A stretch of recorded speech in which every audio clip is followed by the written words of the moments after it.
What's up, guys? Me, I'm the Prince of Macedon. Oakley, who is known as THFE Productions, Yeah, on my and screen I'm at the bottom, and he's then he's up here, I think. I don't know his yeah, actually good on name. my A screen he is. little bit more to the side, a little bit more down. Is that There you better? go. Perfect. That's perfect. And then over here is Sun Jetsu. That's me. Yeah. Really quick, you want to say who you are, just in case people don't know who you are? I'm Jetzu, and I'm a Total War person. Okay. Basically. Yeah. Yeah, I make Total War videos, things of that nature. What kind of videos exactly? Mainly short films, machinima, cinematics, but a lot of topic videos sometimes. Okay. So, THFE Yeah. Productions.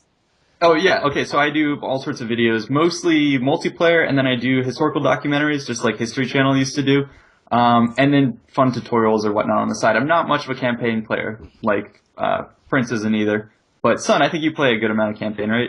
I play too much campaign sometimes. Too much campaign. There All you right, go. so That we got balances it that out. balanced out. But yeah, I guess we're here to discuss an event that we went to for Sega that they flew us out. I flew an hour. I know you guys flew probably more than an hour over to the event. It was 2 hours. No, it was like It was Whoa. 2 hours. It's a half an hour. We drove there. we drove. Yeah, me and Son are. Wait, can I say where you're from, Son? Yeah, go for it. Well, we're both from Florida. So Oh. yeah, we took a connecting flight from North Carolina, from Florida, then from North Carolina to San Francisco, California. Which, if you Yes. don't know geography, that's one coast of the United States to the other coast of the United States. I It think was it's about six four or five. hours.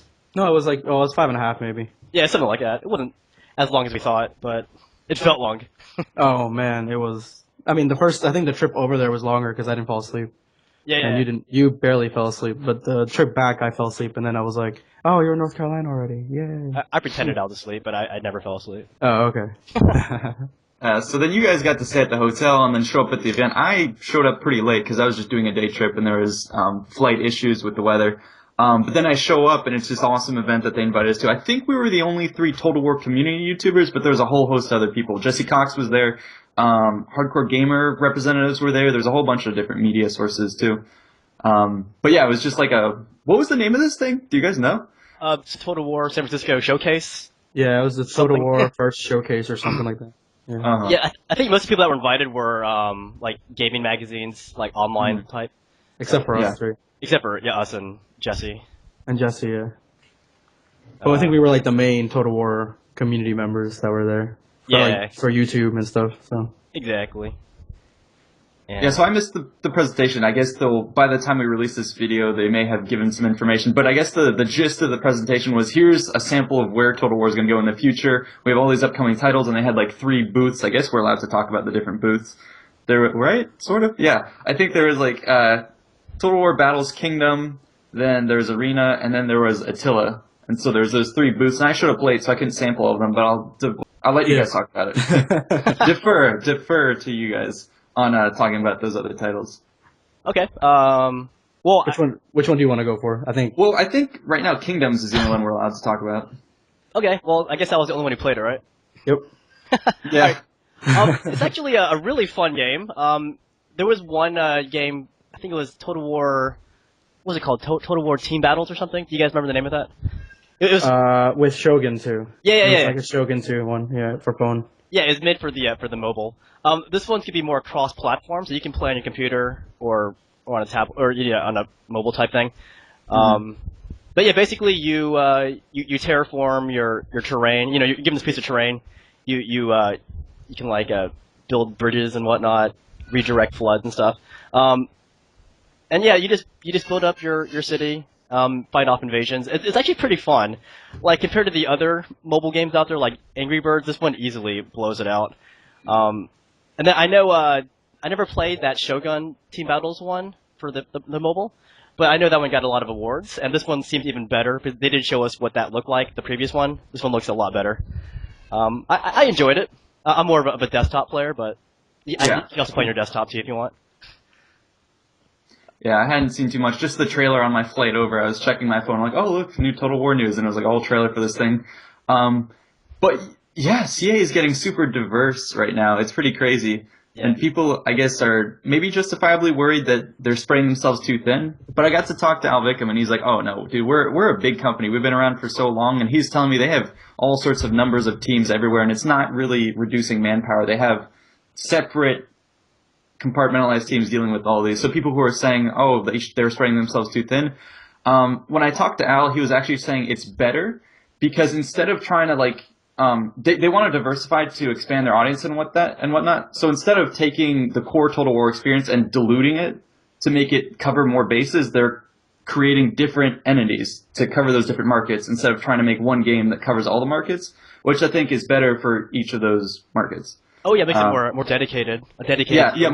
Yeah, that's better. I kind of have the same feeling for that because I like Total War so much, and I mean I play campaign, and I just started playing multiplayer with Shogun 2, and I see like them branching out as a way to get a bigger audience, and that way it'll just grow the community that much more, where people have different types of Total War games that they can play, and they don't have to just be focused on, the main game campaign or online. They can do, other ones. Exactly. I just want to put it out there. The Kingdoms game is going to be free to play. Sorry, just wanted to. Oh, okay, gotcha. But what did I say? Oh yeah, I was talking to Al Vickham, like I was saying, and he basically talked about that. How he's saying now that they have these different games, just like we saw in Rome 2, where they tried to dumb it down to bring in more people, it kind of worked, but everyone paid the price for it. People were pretty pissed about that. So he said, I asked him pretty directly, like, do you see this expansion to different genres as helping, the core Total War experiences? He's like, yes, definitely. He said you would not believe how much time goes into creating and crafting a dedicated campaign.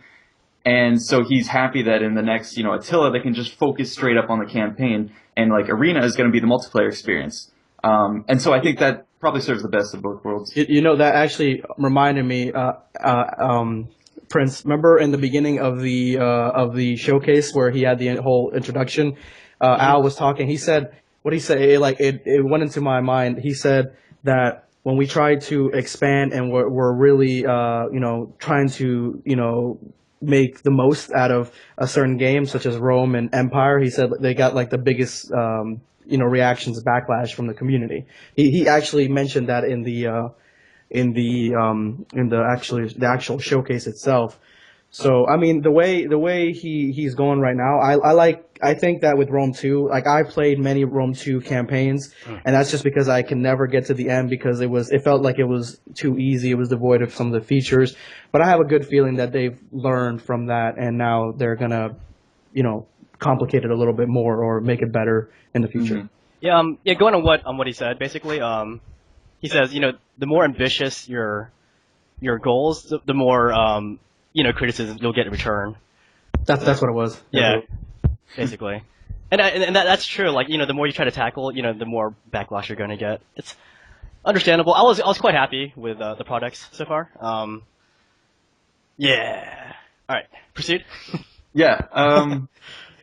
I was going to touch on a couple things just because I missed that presentation, so I was going to see, if you guys wanted to talk about stuff I missed. I mostly got the same thing out of my one-on-one with Vickham, and he was basically saying, yeah, the same thing like that. And he said, I straight up called him out on, like, Rome 2's launch was awful, so was Empire's. He's like, yeah, I mean, it's, what do they call it? Revolution and evolution, basically, is there's two steps of Total War. Usually a title just tries something completely new, and it usually has a lot of problems, and the next one comes back and revises it.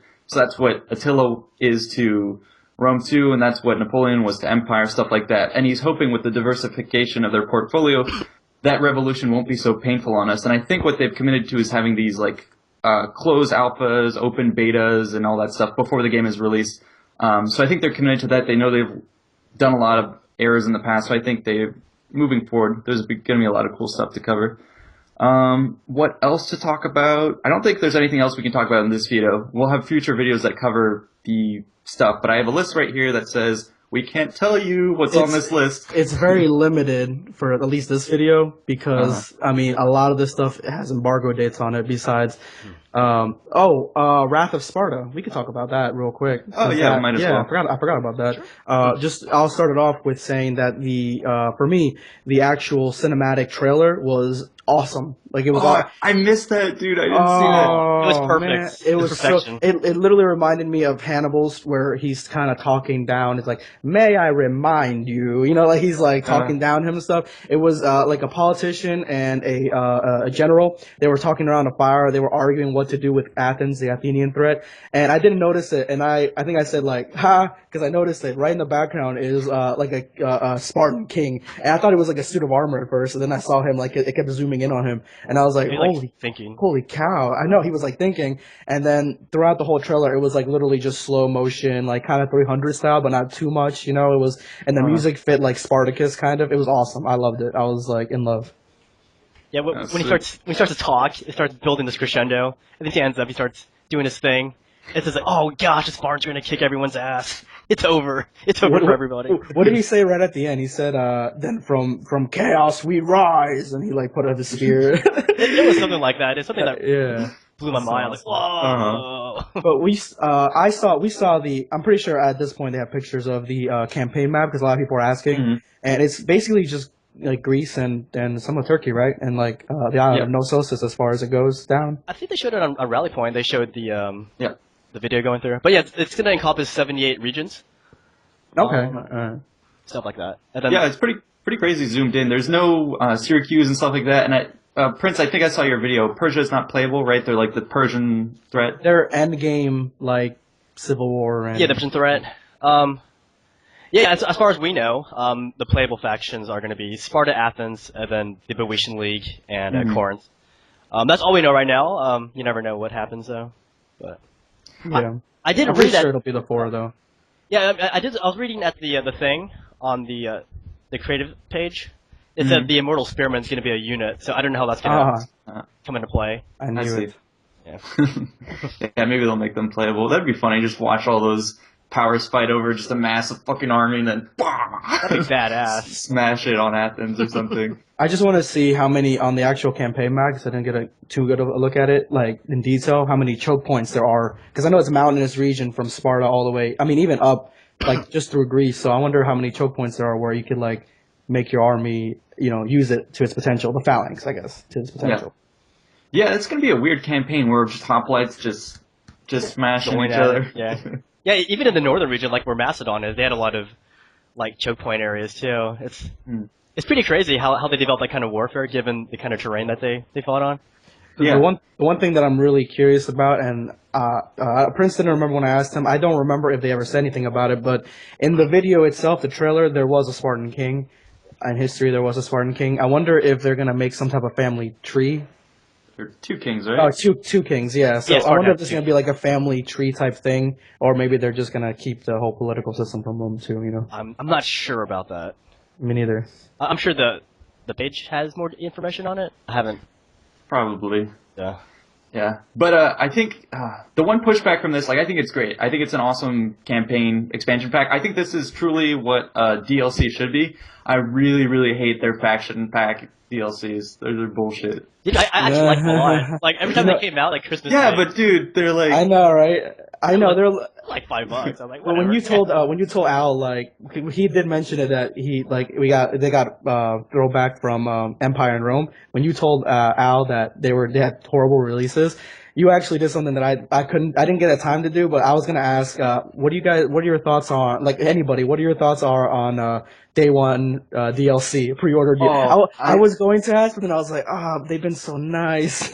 when we were doing that interview, right? When you brought up Yeah, the I was Dane's thinking juice, I'm like, about oh, it. here comes the question, and then No, you no, diverted it. I diverted. I diverted. However, you are saying it right now, though. Just letting you know. Oh, Now I'm the safety behind my picture. Um, but yeah, I just want to, I know you guys don't agree with me, but a word on the DLC. In my opinion, I think $5 is worth it because someone has to work on these extra It depends on the features. DLC. Like Beast of War DLC, hell no. They What still else? required work on it though. I mean, the I animation know, that they put on, like but like, what's a good DLC? The unit pack DLC. I'm trying to think now. and Oh, shit on or to appreciate?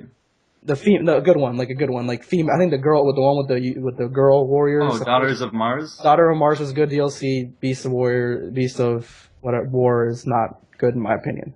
I don't know. Those things are like, it's not super expensive, but they add up. I think someone counted up. There's like been 11 DLCs, and that's like unprecedented for Total War. Like I think that's getting a little bit excessive.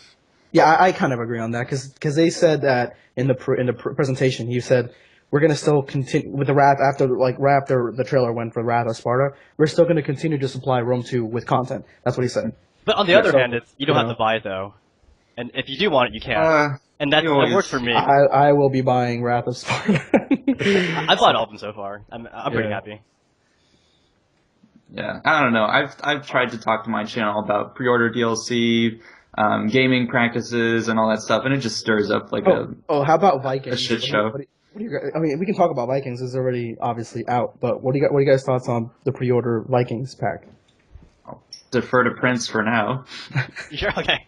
Well, I'm a big fan because I like the whole Beowulf saga, and having these factions that are from that saga is going to be pretty epic. You can reenact some nice battle scenes.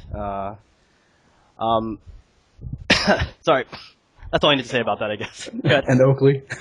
I don't know, man. Like I didn't expect them to be there, and it's cool that they added them, but it's like what, $5-6 out of a total game that's like $45, so it starts being like, I don't know, a pretty hefty percent. It's like 12% or something of the Total War. The price of the entire game, 12% goes into getting those 3 factions. I think that's an absurd amount to pay just for 3 little factions.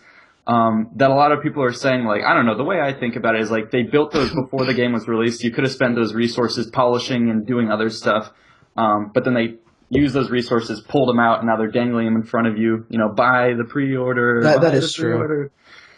My thoughts on it was I was already going to pre-order, so the Vikings were kind of just a bonus for me. But I didn't expect them to be there at all. When I first saw it, I was like, somebody sent me a message,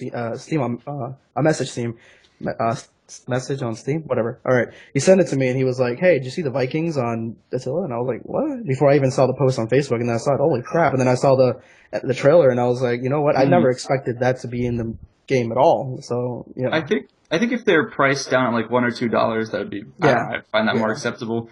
But they've probably tested it, found their price point wherever. So it's just a problem. I just see it in the future that more and more developers are going to be doing this cutting edge content, forcing you to get pre-order because if you don't get pre-order, then you're like, oh my god, I'm missing out on like free stuff, so I have to pre-order.